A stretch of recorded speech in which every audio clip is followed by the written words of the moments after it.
చూస్తున్నాం పాకిస్తాన్ భారత్ యుద్ధ నేపథ్యంలో ఉద్రిక్తతలు తలెత్తున్న నేపథ్యంలోనే రక్షణ శాఖ సంచలన నిర్ణయం తీసుకుంది. ముందుగా 14 పదాతి దళ బెటాలియన్లను యాక్టివ్ చేసింది రక్షణ శాఖ.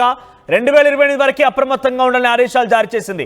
రాజ్నాథ్ సింగ్ తో అటు త్రివిధ దళాల అధిపతులతో పాటుగా chief defence staff Anil Chauhan కూడా భేటీ అయ్యారు. వెంటనే ఉత్తర్వులు కూడా జారీ చేశారు. 14 పదాతి దళాల విషయంలో ఆర్మీ చీఫ్ కు పూర్తి స్థాయి అధికారులు ఇచ్చారు. ఇక ఎలాంటి పరిస్థితుల్లోనైనా కూడా ఎదుర్కొనేందుకు సిద్ధంగా ఉండాలని ఆదేశాలు జారీ చేశారు. పాక్ దాడులను తిప్పికొట్టింది. వెంటనే రాజ్నాథ్ సింగ్ తో సిడిఎస్ తో పాటుగా అటు త్రివిధ దళాల అధిపతులు కూడా భేటీ అయ్యారు. ఈ భేటీలో టెరిటోరియల్ ఆర్మీని 14 ఆర్టీవీ స్క్రీన్ పైన చూస్తున్నాం కదా, out of the existing 32 infantry battalions, more 14 infantry battalions, territorial army, development in the areas of southern command, వీళ్ళందరినీ కూడా ఆధీనంలోకి తీసుకొని మీ కంట్రోల్లోకి తీసుకోండి. అవసరమైతే వారందరినీ కూడా వెంటనే డిప్లాయ్ చేసుకొని ఇక్కడ రక్షణ చర్యల నేపథ్యంలో యుద్ధానికి సిద్ధంగా ఉండాల్సినట్టుగా అటు రాజ్నాథ్ సింగ్ కేంద్ర హోంశాఖ సహాయ మంత్రి, కేంద్ర హోంశాఖ నుంచి అటు రాష్ట్రాలకు ఆదేశాలు వస్తాయి. కేంద్ర రక్షణ శాఖ నుంచి ఈ విధంగా ఆదేశాలు వచ్చాయి. ఈ నేపథ్యంలోనే అందరినీ కూడా తన ఆధీనంలోకి తీసుకునే విధంగా అటు ఆర్మీ చీఫ్ సన్నాహాలు చేస్తున్నారు. ప్రజెంట్ మీరు చూస్తున్న ఆర్టీవీ స్క్రీన్ పైన ఆ విజువల్లో చూడండి. Out of 32 existing infantry battalions, 32 battalions తో పాటుగా మరొక 14 ఇన్ఫాంట్రీ బెటాలియన్స్ ని కూడా అధీనంలో తీసుకోవాల్సిందిగా ఆదేశాలు జారీ అయ్యాయి. సో ఇక్కడ టెరిటోరియల్ ఆర్మీ అంటే ఏంటి అంటే కనుక బహుశా మీకు అర్థమయ్యే రీతిలో ఒక మాటలో చెప్పాలంటే విపత్తుల సమయంలో మీ దగ్గరికి వచ్చి మిమ్మల్ని రక్షించడానికి వస్తారు చూసారా. మన కేరళలో కానివ్వండి, మొన్న మధ్య అనేక విపత్తుల్లో కూడా పాల్గొన్నటువంటి ఈ ఆర్మీనే టెరిటోరియల్ ఆర్మీ పర్సన్స్గా చెప్తూ ఉంటాం. ఉదాహరణకి అక్కడ పనిచేసినటువంటి MS Dhoni, Indian cricketer MS Dhoni కూడా ఈ విభాగంలోకి టెరిటోరియల్ ఆర్మీ కిందకే వస్తారు. ఆయన కూడా గతంలో కేరళ సందర్భంలో అక్కడ పనిచేసినటువంటి, అక్కడ అనేక రకాలుగా సహాయ సహకారం ఇచ్చినటువంటి ఒక యాక్టర్ మోహన్ లాల్ కూడా ఈ టెరిటోరియల్ ఆర్మీ కిందకి వస్తూ ఉంటారు. సచిన్ పైలట్, కపిల్ దేవ్, అనురాగ్ ఠాకూర్, అభినవ్ బింద్రా వీరందరూ కూడా టెరిటోరియల్ ఆర్మీ కిందకి వస్తుంటారు. వీళ్ళు ఆర్మీ రకంగానే శిక్షణ తీసుకుంటుంటారు. ఆర్మీ రకంగా అన్ని రకాల సదుపాయాలు ఉంటాయి. కానీ కేవలం విపత్తుల సమయంలో మాత్రమే వారంతా ఇక్కడ పనిచేస్తూ ఉంటారు. మిగిలిన సమయాల్లో అంతా కూడా వాళ్ళ పనుల నిమిత్తంలో ఉంటూ ఉంటారు. యుద్ధం జరుగుతోంది కాబట్టి పాకిస్తాన్ భారత్ మధ్య ఈ ఉద్రిక్తతల నేపథ్యంలో అందరూ కూడా తిరిగి బోర్డర్లోకి తీసుకురావాలి. యుద్ధంలో పాకిస్తాన్ ఎదుర్కోవడం కోసం వీళ్ళ యొక్క సేవలు కూడా కావాలని చెప్పి రక్షణ శాఖ ఆదేశాలు జారీ చేసింది. ప్రస్తుతం వీళ్ళందరూ కూడా అటు ఇండియన్ ఆర్మీ చీఫ్ ఆధీనంలోకి వెళ్ళిపోతూ ఉంటారు. ఇండియన్ ఆర్మీ చీఫ్ కూడా వీళ్ళందరినీ హ్యాండ్ ఓవర్ చేసుకున్నారు. సో వీరంతా కూడా ప్రస్తుతం అనేక రకాలుగా సేవలు అందిస్తున్నారు. వీళ్ళందరినీ గతంలో 1948 సమయంలో, 49లో, సుమారుగా 60లో, 70లో కూడా వీరు సేవలు వినియోగించుకున్నారు. తాజాగా 50 ఏళ్ల తర్వాత మళ్ళీ మరోసారి టెరిటోరియల్ ఆర్మీ సేవల్ని యుద్ధ రంగంలో వినియోగించబోతున్నారు. ప్రస్తుతం ముందు జాగ్రత్తగా 14 ఈ టెరిటోరియల్ ఇన్ఫాంట్రీ బెటాలియన్ సంబంధించి పదాతి దళాలు అని చెప్తూ ఉంటారు వీటన్ని కూడా. సో వారందరినీ కూడా రంగంలోకి తీసుకుపోతున్నారు. యుద్ధానికి సిద్ధంగా ఉండాల్సిందిగా ఆదేశాలు జారీ చేశారు. వీరు కూడా యుద్ధ రంగంలోకి వెళ్ళబోతున్నారు. దీనిపై మరిన్ని అప్డేట్స్ మా ప్రతినిధి రామ్దాస్ అందిస్తారు. రామ్దాస్, సో టెరిటోరియల్ ఆర్మీ రంగంలోకి దించడం అంటే ఎలా చూడాలి? ముఖ్యంగా చాలా మంది ప్రముఖులు, సినీ సెలబ్రిటీలు, రాజకీయ సినీ రంగ ప్రముఖులు, వ్యాపారవేత్తలు కూడా దీంట్లో సేవలు అందిస్తున్న వారు ఉన్నారు. టెరిటోరియల్ ఆర్మీలో భాగమైన వాళ్ళు ఉన్నారు. అనురాగ్ ఠాకూర్, సచిన్ పైలట్, ఆ తర్వాత ఇటు ధోని కానివ్వండి, మోహన్ లాల్ అంతా కూడా దాంట్లో భాగమైన వారే. సో టెరిటోరియల్ ఆర్మీ యొక్క లక్ష్యం ఏంటి? రేపటి రోజు యుద్ధ రంగంలోకి వెళ్తే వీళ్ళకి వచ్చేటువంటి విధులేంటి, నిధులేంటి, ఎలా ఉండబోతోంది? ఇప్పుడున్నటువంటి పరిస్థితుల్లో పాకిస్తాన్ పన్నాగాలకు చెక్ పెట్టేందుకైతే భారత ఆర్మీ చీఫ్ కు కేంద్ర ప్రభుత్వం మరిన్ని అధికారాలను అయితే కట్టబెట్టింది. ముఖ్యంగా డ్రోన్లు, మిసైళ్లతో దాడులు చేసిన పాకిస్తాన్ కు భారత్ చుక్కలు చూపించడంతో ఇప్పుడున్నటువంటి మన శత్రు దేశం పాకిస్తాన్ మరో కుతంత్రానికి అయితే ప్రయాణించబోతుంది. సో ఆ రకంగా పాక్ ఎత్తులను చించేందుకైతే కేంద్రం అయితే ఇది ఒక కీలక నిర్ణయం అని చెప్పాలి. అవసరమైతే టెరిటోరియల్ ఆర్మీని రంగంలోకి దించాలని స్పష్టం చేస్తుంది. దీనికి సంబంధించిన ఉత్తర్వులు కూడా జారీ చేసింది కేంద్ర ప్రభుత్వం.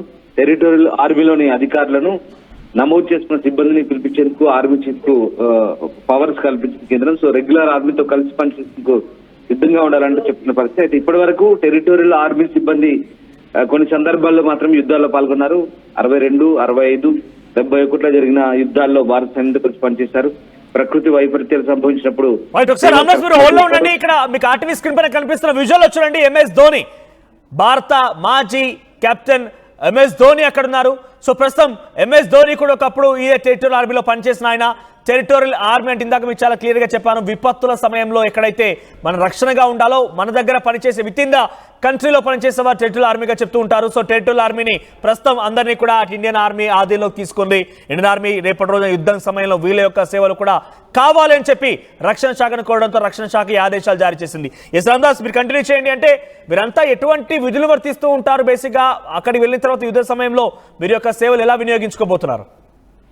యాక్చువల్ దీని ఒక ప్రాదేశిక సైన్యం అంటారు. ఇది భారత సైన్యానికి అనుబంధంగా ఉంటూ చేయుతను అందించబోతుంది. అంటే రెగ్యులర్ వార్స్ లో వీళ్ళేం పాల్గొనరు. కాకపోతే అవసరాన్ని బట్టి, అవసరమైతే యుద్ధం జరుగుతున్నప్పుడు కూడా ఒకవేళ అవసరాన్ని బట్టి అత్యవసరమైతే వీళ్ళని పిలిచే ఛాన్స్ ఉంది. ఇప్పుడు ఆ పవర్స్ ఇప్పుడు దేశ సైన్య అధ్యక్షుడికి ఉంటుంది కాబట్టి ఇప్పుడు ఆయన ఆ పవర్స్ వినియోగించబోతున్నారు. గతంలో కూడా సైన్యానికి ప్రాదేశిక సైన్యానికి సంబంధించినటువంటి సేవలు అవసరం ఉంటాయి. ఇప్పుడు కూడా ఆ సేవలు అందించే ఛాన్సే కనిపిస్తుంది. ఎందుకంటే అప్పుడు ఆపరేషన్ పరాక్రమ్, కార్గిల్ యుద్ధ సమయంలోనూ ఈ ప్రాదేశిక సైన్యం భారత సైన్య దళానికి సేవలు అందించింది. ఇప్పుడు చాలా మంది దీంట్లో ప్రముఖులు ఉన్నారు. లెఫ్టినెంట్ కల్నల్ హోదాలో కూడా టీమిండియా మాజీ కెప్టెన్ ధోని ఉన్నారు, కపిల్ దేవ్ ఉన్నారు, మాజీ కేంద్ర మంత్రి సచిన్ పైలట్ ఉన్నారు, కెప్టెన్ హోదాలో ఆయన ఉన్నారు. అలాగే ప్రాదేశిక సైన్యం అనేది స్వచ్ఛంద పౌరులతో కూడిన ఒక సైనిక సంస్థగా మనం చెప్పొచ్చు. వీరు దేశానికి అవసరమైనప్పుడు సేవ చేయడానికి శిక్షణ పొందుతారు. సో ఆ రకంగా కాశ్మీర్ లో అంటే మహేంద్ర సింగ్ ధోని 2011లో ప్రాదేశిక సైన్యం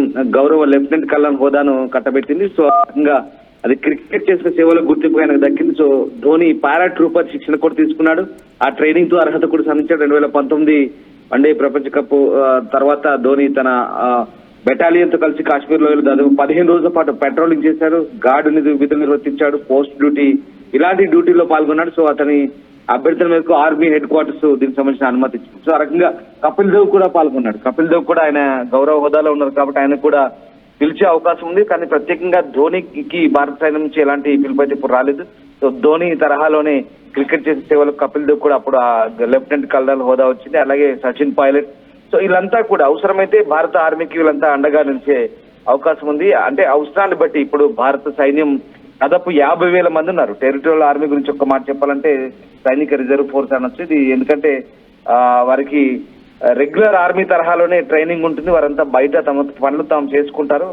బట్ వాలంటరీగా స్వచ్ఛందంగా సైన్యంతో పనిచేస్తుంటారు. ప్రస్తుతం 50,000 మంది వరకు ఉన్నట్టు తెలుస్తుంది. సో ఆ రకంగా ప్రాదేశిక సైన్యం ఏదైతే ఉందో ఇప్పటికే శౌర్య విశిష్ట పురస్కారాలు కూడా ఉంటాయి. దాదాపు ఆర్మీ ర్యాంకే ఉంటుంది వీళ్ళకి కూడా. ఆ రకంగా ఎలాంటి తేడా ఉండదు. కానీ ఇప్పుడు అవసరాన్ని బట్టి ఈ టెరిటోరియల్ ఆర్మీని రంగంలోకి దించాలంటే ఆలోచిస్తుంది. సో దేశవ్యాప్తంగా 32 టెరిటోరియల్ ఆర్మీ బెటాలియన్ అయితే ఉన్నాయి. ప్రస్తుతం తక్షణ విధులకు రావాలని 14 బెటాలియన్ల కంటే ఉత్తర్వులు జారీ చేయబోతున్నట్టుగా తెలుస్తుంది. సో కమిషన్డ్, నాన్ కమిషన్డ్ ఆఫీసర్లు కూడా ఉంటారు ఇందులో కూడా. సో ఆ రకంగా ప్రస్తుతం ఆర్మీతో సమానమైన ర్యాంకులు కలిగినట్టు వీళ్ళంతా కూడా రేపు అవసరమైతే అంటే ఇఫ్ నీడ్ అవసరమైతే కనుక వీళ్ళందరికీ కూడా పిలువచ్చు అంటే చెప్తుంది. సో ఇప్పటికైతే 14 బెటాలియన్లకు పిలుపు వచ్చినట్టుగా తెలుస్తుంది. సో ఆ రకంగా సో ప్రస్తుతానికైతే ఇప్పుడున్నటువంటి పరిస్థితుల్లో ముఖ్యంగా రక్షణ మంత్రి Rajnath Singh, chief of defence staff Anil Chauhan త్రివిధ దళాధిపతులతో సమావేశమైనప్పుడు ఈ ఆపరేషన్ సింధూర్ తర్వాత పరిణామాలపై చర్చించారు. ఆర్మీ చీఫ్ జనరల్ ద్వివేది, అలాగే నౌకాదళ చీఫ్ అడ్మిరల్ దినేష్, అలాగే వైమానిక దళ చీఫ్ అమర్ప్రీత్ సింగ్ కూడా హాజరైనప్పుడు ఈ డిస్కషన్ వచ్చినట్టుగా తెలిసింది. అవసరమైతే టెరిటోరియల్ ఆర్మీని రంగంలోకి దించాలని కూడా ఆర్మీ చీఫ్ కు ఆదేశాలు అయితే కలిసిన పరిస్థితి. మొత్తం మీద దేశం క్లిష్ట పరిస్థితుల్లో ఎదురైనప్పుడు భారత ఆర్మీతో కలిసి ప్రత్యర్థితో తలపడేందుకు టెరిటోరియల్ ఆర్మీ సిద్ధంగా ఉంది. ఇందులో సో ఆ రకంగా రెగ్యులర్ ఆర్మీ తరహాలోనే ట్రైనింగ్ తీసుకుంటారు కాబట్టి వాళ్ళకు ఖచ్చితంగా ఈ రకమైనటువంటి మనం వినియోగించుకునే అవకాశం మీకు ఇందాక చెప్పాను. 1962, 65, 71 యుద్ధాలు కూడా మనకు వాళ్ళు సహాయపడ్డారు కాబట్టి ఇప్పుడు 14 టెరిటోరియల్ ఆర్మీ బెటాలియన్ దక్షిణమే విధుల్లోకి రప్పించాలని నిర్ణయం తీసుకున్నారు. సో ఆ రకంగా అన్ని రకాలుగా ప్రస్తుతం మనకు సహాయ సహకారాలు అందించేందుకు ఇటు ఆ ఆర్మీ కూడా సిద్ధంగా ఉంది. చూడాలి, ఇప్పటికైతే భారతం సర్వసన్నద్ధంగా ఉంది. భారతదేశం మనకున్న సైనిక సంపత్తి అయితే చాలా మెండుగానే ఉంది. కానీ వాళ్ళంత అవసరం లేదు. అవసరమైతే వాళ్ళు కూడా రంగంలోకి దిగేందుకు దేశం కోసం సిద్ధమవుతున్నారు. రైట్. Thank you Ramesh. మొత్తం మీద 32 టెరిటోరియల్ ఆర్మీల నుంచి 14 టెరిటోరియల్ ఆర్మీకి సంబంధించిన వారందరూ కూడా తిరిగి విధుల్లోకి చేరవలసిందిగా, ముఖ్యంగా యుద్ధానికి వారిని వినియోగించవలసిందిగా అన్ని రకాల అధికారాల్ని అటు ఇండియన్ ఆర్మీ చీఫ్ కి అందించారు. దాంట్లో నుంచి western command, eastern command, southern command, northern command, south and west command, ఈ రకంగా 14 టెరిటోరియల్ ఆర్మీస్ ఉన్నాయి. వీరంతా కూడా కేవలం ఒక విపత్తు సమయంలో మాత్రమే ఇక్కడ with in the country, with in the స్టేట్లో, విత్ ఇన్ ద కంట్రీలో వివిధ రాష్ట్రాల వారీగా పనిచేస్తూ ఉంటారు. వారందరినీ కూడా ప్రస్తుతం వినియోగించని చెప్పిన నేపథ్యంలో అందరూ కూడా డైరెక్ట్గా వెళ్ళి యుద్ధం చేయకపోవచ్చు, కానీ వీరందరి విశిష్ట సేవలైతే డెఫినెట్గా యుద్ధ రంగంలో వినియోగించుకోవచ్చు. అని వివిధ రకాలుగా ఉండవచ్చు. అక్కడ ఏదైనా ఎక్విప్మెంట్ విషయంలో కానివ్వండి, ఇంకేదైనా విషయంలో వారి యొక్క సహాయార్థం తీసుకోవచ్చు. దాంట్లో ప్రముఖులుగా ఉన్నవారు సచిన్ పైలట్, ఎంఎస్ ధోని, మోహన్ లాల్, వీరందరూ కూడా ప్రముఖంగా టెరిటోరియల్ ఆర్మీలో ప్రముఖంగా ఉన్నారు. రైట్, ప్రెసిడెంట్ వీరందరికీ కూడా తిరిగి విధుల్లోకి తీసుకోవాల్సిందిగా, డైరెక్ట్గా యుద్ధ రంగంలోకి తీసుకోవాల్సిందిగా అటు పూర్తి అధికారాల్ని ఇవ్వడం జరిగింది.